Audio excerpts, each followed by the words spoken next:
Mamania et ses 11 trésors. Au cœur d'un petit village d'Afrique de l'Ouest, vivait une femme que tout le monde respectait et admirait, Mamania.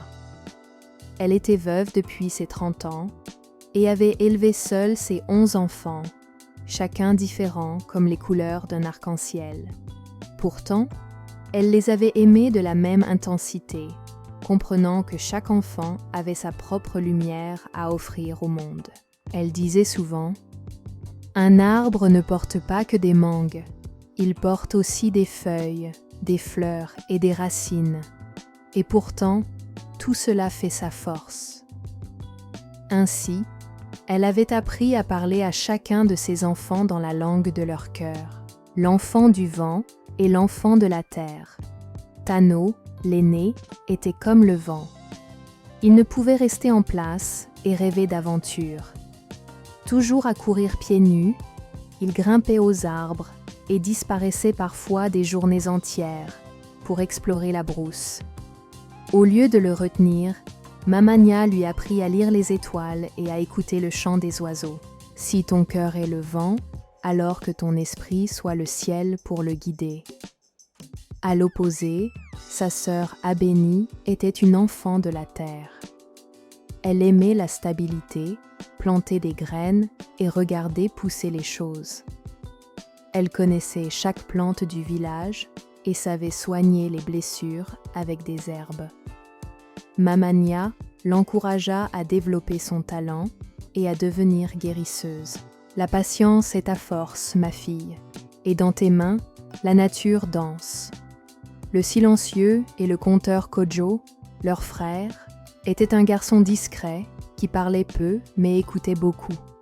Il était comme l'ombre des arbres, calme et profond. Son frère cadet, Ousmane, lui, ne tenait jamais en place. Il parlait sans cesse, inventant 1000 histoires et faisant rire tout le village.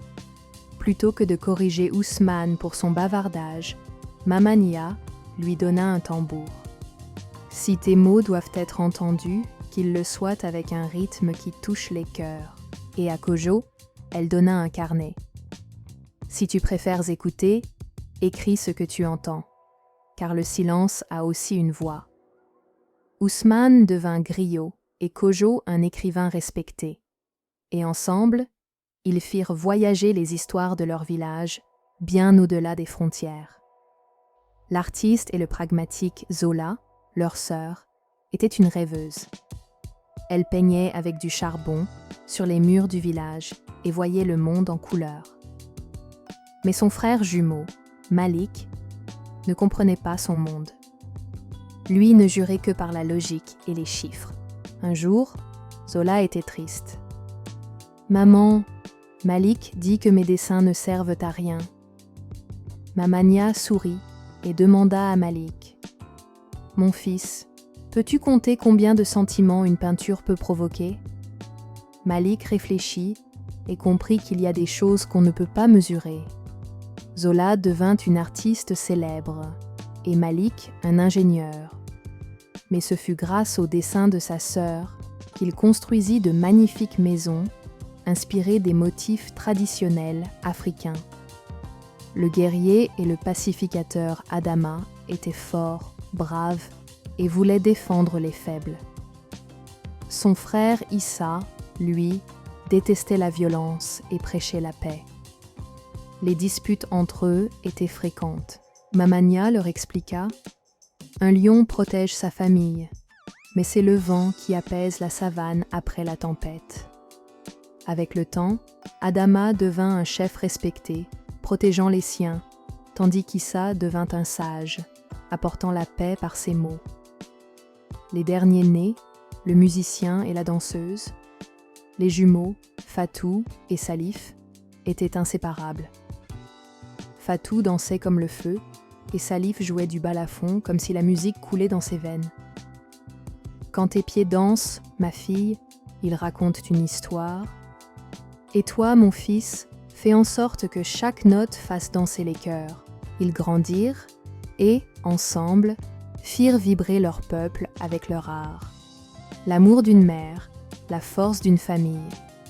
Les années passèrent. Les 11 enfants devinrent adultes, chacun suivant sa propre route. Mais jamais ils ne s'éloignèrent les uns des autres. Un jour, alors qu'ils étaient tous réunis autour de Mamania, elle leur dit « Vous êtes tous différents, mais ensemble, vous formez un grand baobab.